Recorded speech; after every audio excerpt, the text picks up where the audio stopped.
Jadi Ombudsman meminta kepada Kementerian Perdagangan untuk membuat neraca konsumsi berapa. Itu prioritas pertama. Dan nampaknya perlulah sekali-kali sidak gitu ya, memastikan agar pasar bisa teraliri dengan minyak goreng dengan harga yang telah ditetapkan pemerintah. Memastikan agar harga minyak goreng yang terjangkau dengan 14.000 itu bisa dipenuhi.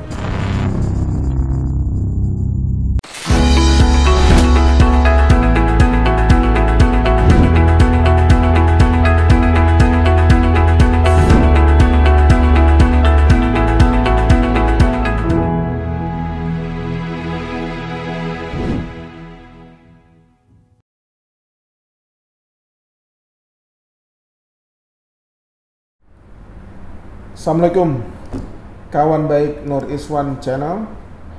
Jumpa kembali bersama saya. Dan kali ini kita akan membahas tentang isu yang paling panas masih di awal tahun dengan Mas YK Hendra Fatika dari Ombudsman. Assalamualaikum Mas YK. Waalaikumsalam warahmatullahi wabarakatuh. Salam buat sahabat baik Nur Iswan Channel. Saya nggak akan bosan-bosan meminta analisa dan pandangan dari Mas YK. Informasi gitu, karena ini menyangkut hajat hidup orang banyak. Urusan perut ini. Urusan perut. Bukan hanya nasi doang, urusan perut tuh. Karena kalau zaman dulu itu kita urusan minyak goreng itu nggak pernah ada masalah. Nggak karena ada masalah, orang bikin sendiri. Ibu saya tuh sering bikin kelapa, bikin dari kelapa kan. Nah, Mas Eka, soal minyak goreng ini di awal tahun panas, ya kan. Nah, kita ingin tahu kan dengan pertanyaan yang agak sedikit bombastis, ya kan. Tapi yang jelas bukan mau menggoreng isu minyak goreng kan. Tapi ini ibu-ibu banyak yang stres berat karena begitu pergi ke pasar atau ke supermarket itu minyak goreng langka. Itu ada kartelisasi nggak sih urusan minyak goreng itu? Pertanyaannya sederhana tapi jawabannya bisa panjang ini. Ya kan kita perlu tahu. Ya kan kok nggak perlu kita tanya apakah ada mafia, ya kan. Mafia itu terlalu abstrak. Terlalu abstrak ya. Tapi kalau adakah kartel dalam industri minyak goreng ini? Ya, jadi gini, kawan baik ya, kawan baik Nur Iswan Channel, agak terlalu dini memang kita untuk melihat di balik kenaikan harga ini ada kartel atau tidak. Tetapi yang jelas lembaga yang berwenang untuk mengusut itu, KPPU, sudah bergerak.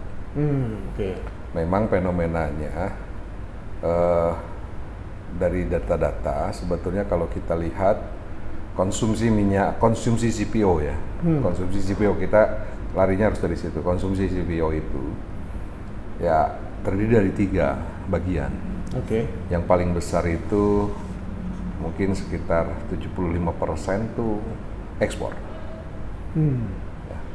Jadi dari 52 atau 52 juta ton produksi CPO kita, ya sekitar 34 juta ton itu digunakan untuk ekspor. Kalau ekspor kan berarti harganya berdasarkan harga internasional. Terus yang kedua ya sekitar 8,5 juta ton atau 9 juta ton lah, kurang lebih range-nya seperti itu digunakan untuk minyak goreng. Nah, yang ketiga sekarang 2 tahun terakhir ini sekitar 7,2 juta tonan lah itu digunakan untuk industri biofuel. Biodiesel. Biodiesel ya. Industri biodiesel memang ada lagi ya untuk sabut, tapi itu kecil lah. Ya. Tapi yang 3 besar itu. Nah, dari sisi konsumsinya relatif, kalaupun ada perubahan itu nggak terlalu signifikan.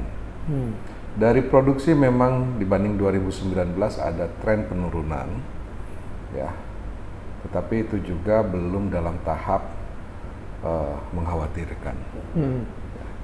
Akan tetapi kalau itu terus berlanjut, maka bisa saja sesuatu hal yang harus diwaspadai. Nah, dalam artian begini, tidak terlalu mengkhawatirkan itu sebetulnya pemerintah mempunyai ruang untuk melakukan intervensi. Nah, cuma kan korbanannya artinya jumlah yang diekspor menjadi sedikit. Nah, jadi sebetulnya konsumsi relatif katakanlah stabil, produksi juga relatif stabil, tapi harga CPO dunia internasional memang genit sekali. Melonjak.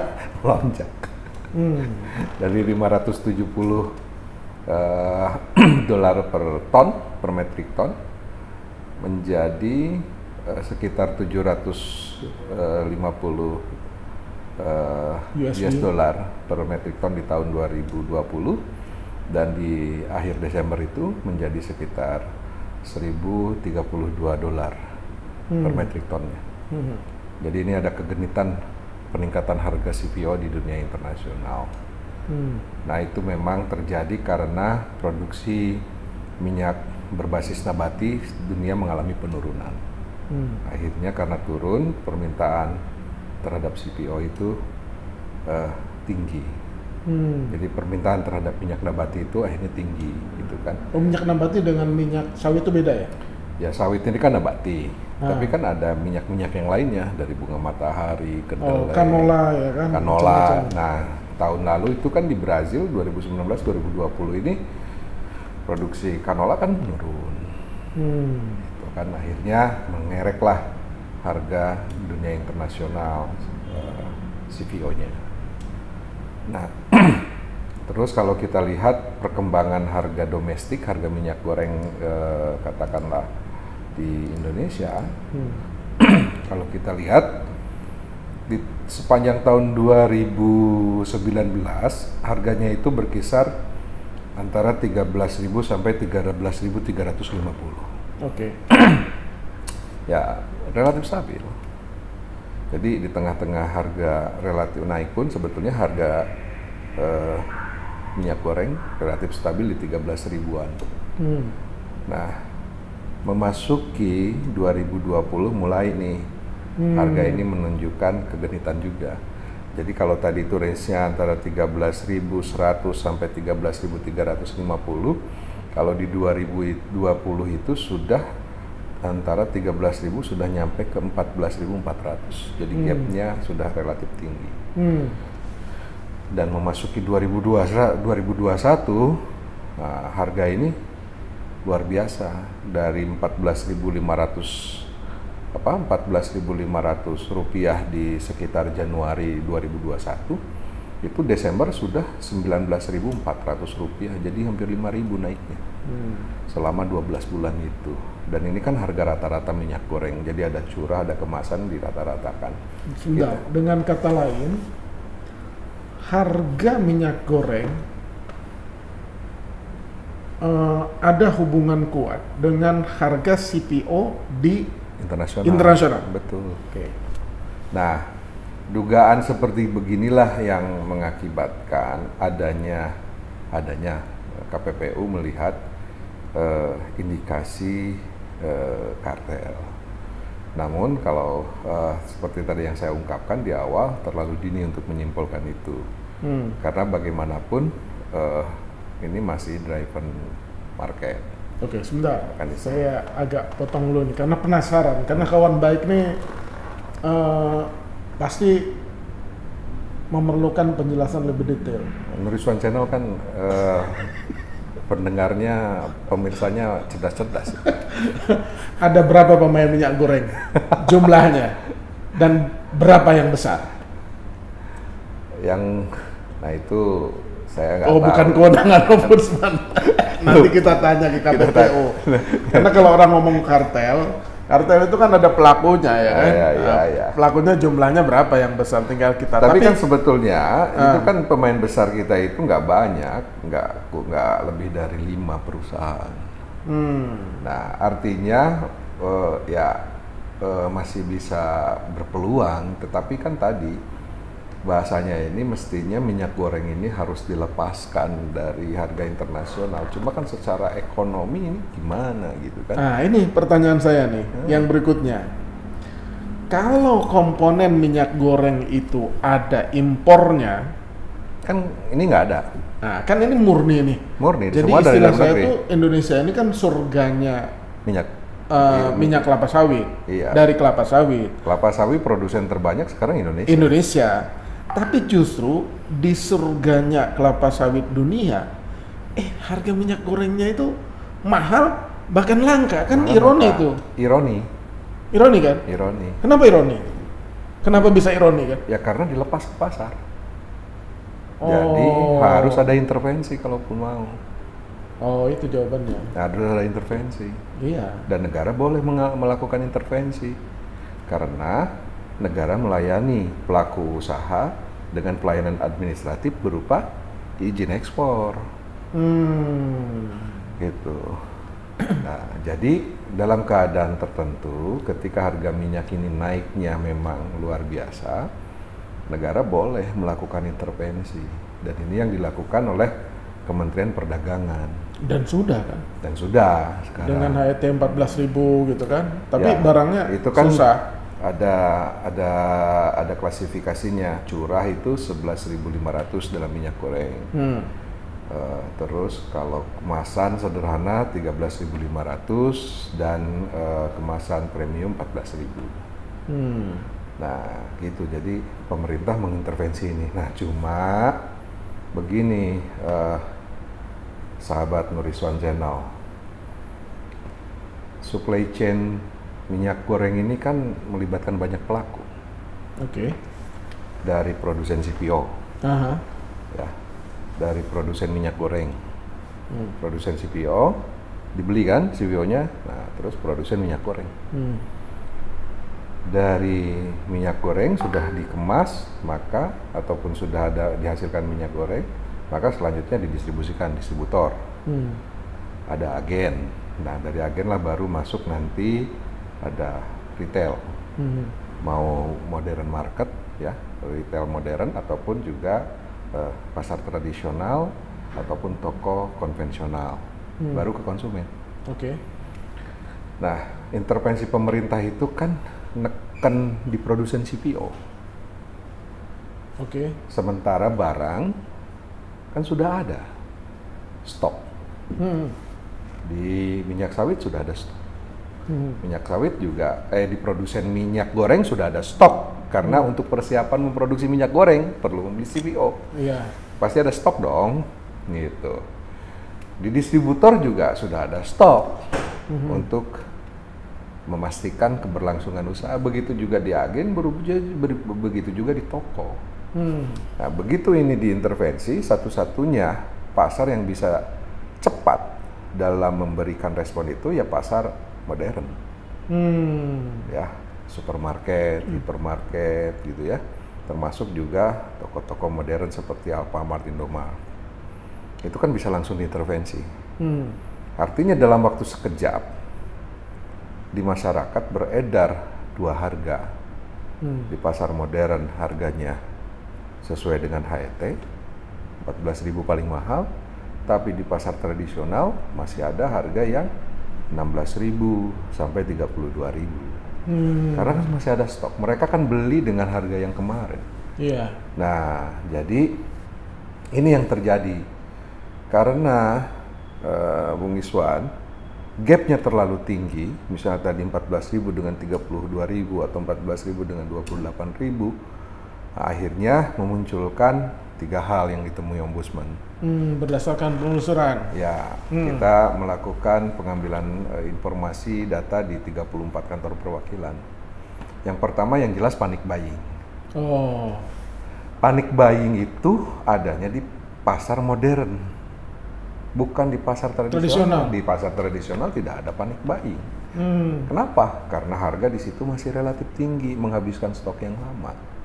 Jadi panic buying itu adanya rata-rata di pasar modern, di retail modern. Nah, kenapa panic buying? Ya tadi, Karena selisih harganya terlalu tinggi. 14.000 dibandingkan misalnya dengan 16.000 dengan 28.000 ataupun 22.000. Jadi ibu-ibu beli menyerbu yang harusnya modern. Nah, rumah tangga pun kan sebenarnya punya stok. Iya.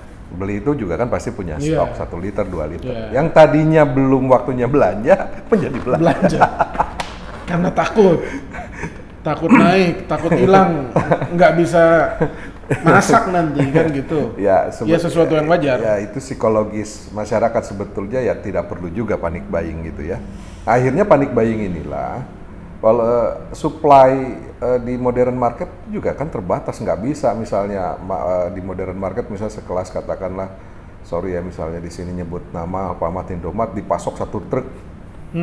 Kan mereka sudah ada sistem logistiknya. Paling banyak berapa kardus segala macam. Nah, otomatis kalau misalnya itu katakanlah sehari untuk menjual 100, kalau di dropnya 100 normal, kalau misalnya masyarakat yang beli 200 ya ras kan. Nah, begitu itu pagi hari, begitu yang sore siang hari datang ke situ, wah nggak ada, langsung panik, wah minyak goreng langka. Padahal kalau kita berangkat ke pasar tradisional, ada. Cuma harganya tadi mahal itu karena sudah ada harga pembanding. Itu temuan pertama tuh karena panic buying. Panic buying. Yang kedua adalah, nah ini juga yang menjadi moral hazard, yaitu penyusupan. Jadi penyusupan tuh begini, karena di pasar modern itu terpantau, dari Strukan laporan kan kalau misalnya dia menjual 15.000 kena kan, tetap dia harus jual 14.000 paling mahal. Nah artinya ada pelaku-pelaku oknum yang memindahkan barang dari yang tadinya mau dipasarkan di pasar modern dipindahkan ke toko-toko retail konvensional. Ditawarkanlah ke toko-toko konvensional ini dengan harga 16.000, 15.000, 17.000. Nah padahal itu harusnya untuk modern trade, modern market lah, retail modern. Nah mestinya kan ini perilaku seperti ini bisa dicegah kalau nanti ada keseriusan dari para pelaku di modern retail ini untuk melaporkan berapa sebetulnya yang terjual gitu kan. Kalau dibeli oleh masyarakat kan ketahuan. Struk masyarakat tuh nggak mungkin beli 10 liter gitu kan. Gampang itu. Iya gampang itu kan menelusurinya. Dengan sistem informasi yang dimiliki retail modern kan stok berapa terjual berapa gampang. Gampang itu. Tinggal klik aja. Tinggal klik aja sudah bisa ketahuan. Nah, artinya sebetulnya dari situ Kemendak bisa mengultimatum gitu ya, mengultimatum agar itu tidak terjadi gitu kan. Jangan sampai itu dilakukan oleh para pelaku usaha ini gitu. Nah, yang ketiga adalah penimbunan. Nah, penimbunan ini sebetulnya kalau boleh dipahami, bayangkan saja Bung Iswan, dari tanggal 11 Januari sampai 28 Januari berarti hampir almost lah kurang lebih 2 minggu. Pemerintah mengeluarkan 3 kebijakan. Jadi ini mencerminkan bagi pelaku pasar, jangan-jangan ada kebijakan baru lagi nih kan, adanya ketidakpastian. Nah, secara positif ini dimaknai secara positif bahwa penimbunan itu mungkin mereka khawatir ada perubahan lagi. Nah, tapi kalaupun di luar itu ada motif kejahatan misalnya ya untuk menggunakan keuntungan sesaat, maka bisa dikatakan pelaku ini agak gambling juga karena trennya ini bukan naik kan harga itu tapi turun. Gitu. Terkecuali dia penimbun untuk nanti masuk ke pasar-pasar tradisional. Kalau pasar-pasar tradisional dengan alasan menghabiskan stok kan bisa saja. Nah ini kan masih bisa terserap lah gitu ya. Nah tapi kan bagaimanapun juga dalam menimbun dengan tren harga yang makin turun kan beresiko tinggi. Nah 3 hal inilah yang kita temui di lapangan gitu kan. Itu Oke. Terus supaya langkah paling cepat ini membuat minyak goreng tuh ada kembali sehingga ibu-ibu rumah tangga itu dan bapak-bapak rumah tangga nggak resah lagi, ya kan? Menemukan minyak goreng mudah. dengan harga yang kembali normal. Ombudsman sarannya apa itu? Ya, pertama kita memang harus berhati-hati dulu karena pelaku usaha yang sudah membeli dengan stok dengan harga yang mahal kan nggak bisa kita buat harus menjual dengan harga yang lebih murah karena kan berarti itu kerugian. Jadi kalau misalnya pemerintah memaksakan itu seperti itu juga ini tidak adil juga bagi mereka. Nah, cuma kan kita bisa memberikan toleransi waktu. Misalnya rata-rata berapa sih stok tuh habis? Saya pikir juga nggak nyampe 2 minggu, 3 minggu. Jadi kalau nanti sudah 1 bulan masih ada di pasar tradisional dengan harga yang mahal, nah ini merupakan bukti bahwa pelaku usaha itu memang memanfaatkan kondisi tadi. Itu satu. Jadi harus hati-hati. Nah ini yang kedua, ini kan yang menjadi sasaran ras ini kan pasar modern. Nah, perlu upaya sosialisasi yang gencar untuk memberikan kepastian bahwa jangan panik buying. Buat apa kita nimbun? Di media sosial ada yang sampai satu rumah tangga menimbun 48 kantong. 48 liter. Kan? Itu berarti 4 bulan buat apa gitu kan? Gitu misalnya itu kan untuk habis 4 atau 5 bulan bahkan ya. Kalau 1 bulan 10 liter gitu kan. Ini buat apa juga, dan minyak goreng itu sebetulnya tersedia. Sebelum ada yang 14.000 kan masyarakat juga membeli dengan harga yang relatif mahal dan ada pilihan. Gitu. Jadi perlu ada sosialisasi untuk menenangkan masyarakat. Nah, dan sosialisasi ini ya di pusat-pusat biasanya ya di area-area tertentu, misalnya Jabodetabek, kota-kota besar gitu ya. Nah, pada saat seperti itu, nah suplai minyak goreng ditingkatkan seiring dengan sosialisasi dan digunakan aturan tadi seperti misalnya maksimal membeli tiap hari itu berapa. Tetapi itu harus dilancarkan. Nah, yang ketiga, Kementerian Perdagangan, Ombudsman meminta kepada Kementerian Perdagangan agar melakukan pendampingan dan monitoring kepada pelaku usaha agar memastikan tadi suplai minyak goreng ke pasar modern ini terutama di wilayah Indonesia Timur yang jauh itu bisa segera teratasi. Mengapa? Karena begitu. Tadi kan seperti saya cerita, DMO itu kan masuknya di produsen CPO. DMO itu Domestic Market Obligation. Jadi intinya DMO Domestic Market Obligation sebesar 20%, artinya kewajiban. Kalau kalau misalnya kita mengekspor 1 juta ton, maka 200.000 ton itu harus domestik. Kan begitu. Jadi 20% ya.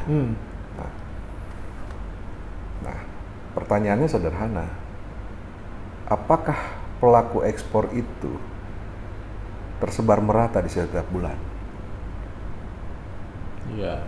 Kan kalau misalnya di bulan-bulan tertentu, nah jangan sampai nanti pendistribusian ini mengganggu tadi.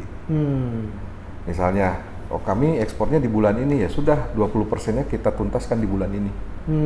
Tapi di bulan depan ternyata kosong. Nah ini kan harus ada pengaturan ini supaya terjaga kesinambungannya. Nah jadi neraca kebutuhan setiap bulan ini harus segera ditetapkan. Terus yang kedua, jangan lupa sebelum ada DMO itu sudah ada policy buat biodiesel. Yang agendanya itu di tahun ini kan dibuat dari sejak 2015 policy ini.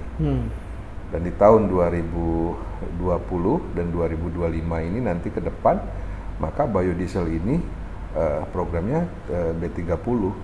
Jadi kita sedang menuju dari B20 ke B30. Artinya kalau katakanlah mengarah ke 30, artinya 30% buat biodiesel dan 20% buat DMO. Nah berarti kan udah 50% sendiri itu. 50%, artinya kan berarti kan pasar ekspor harus dikurangi. Nah di sini pasti akan ada tarik menarik yang luar biasa, dan oleh karena itu Ombudsman menyarankan agar dalam hal ini memprioritaskan produksi CVO untuk minyak goreng terlebih dahulu. Gitu. Jadi bisa saja nanti pilihannya program biodieselnya menjadi terganggu. Ini kan jadi pilihan, jadi trade off. Tiba-tiba misalnya solar naik gara-gara sawit CVO tidak ada. Nah ini mungkin jadi pilihan nanti. Pilihan trade off yang tadi yang menjadi resiko. Jadi jangan sampai nanti bisa jadi harus diantisipasi minyak gorengnya nanti aman tersedia, tapi tiba-tiba supir-supir pada protes karena solar naik kan gitu kan.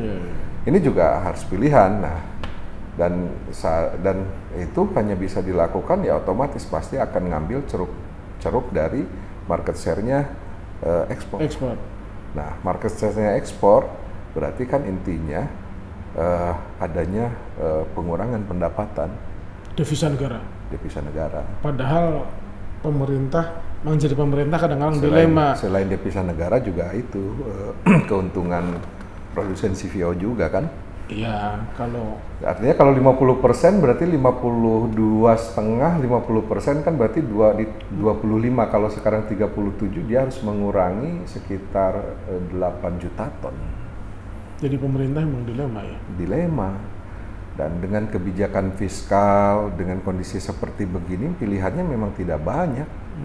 Gitu. Nah ini jadi Ombudsman meminta kepada Kementerian Perdagangan untuk membuat neraca. Jadi neraca itu porsinya udah jelas misalnya. Konsumsi berapa? Itu prioritas pertama. Gitu kan? Penuhi dulu dengan yang harga wajib itu. Ya, dengan harga sesuai dengan HET tadi. Nah, nanti pilihan yang tertentu berikutnya biodiesel atau ekspor kan yang dikorbankan kan itu. Terakhir Mas Eka. Ya kan? Selanjutnya yang akan dilakukan oleh Ombudsman dalam konteks stabilisasi stok dan harga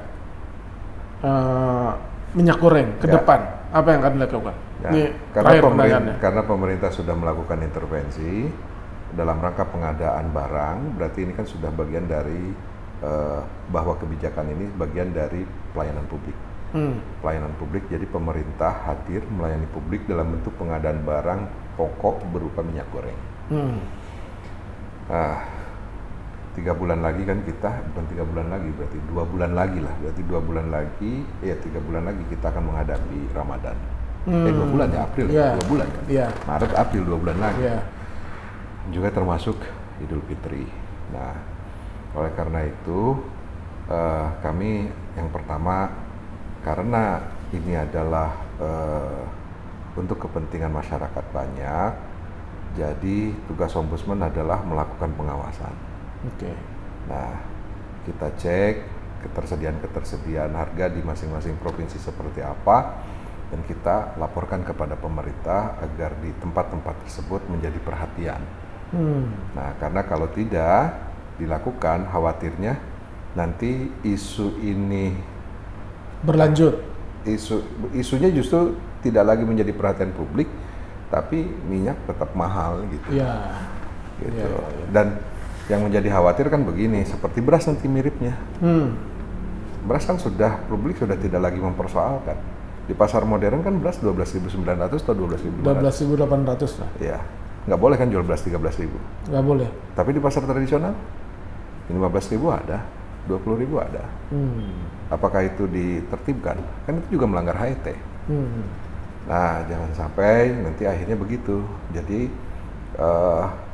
di pasar modern harga murah, tetapi di pasar tradisional di mana 80% masyarakat bertumpu di situ, ternyata harga tetap mahal. Nah, inilah yang harus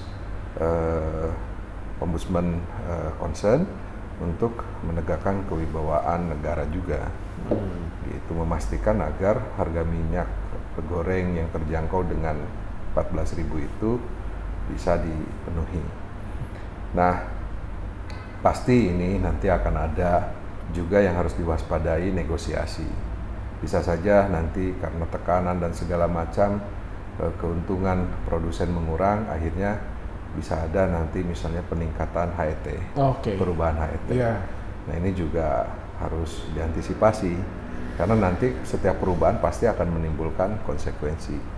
Oleh karena itu perlu Kementerian Perdagangan mengumpulkan para produsen tadi dalam rangka penataan neraca itu membuat komitmen bersama, gitu, membuat komitmen bersama dan untuk tadi mengurangi efek penimbunan ataupun penyusupan.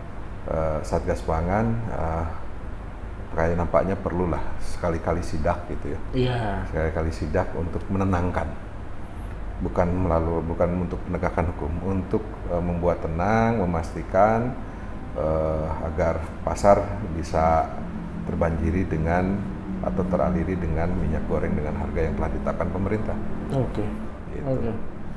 Oke, Mas Eka.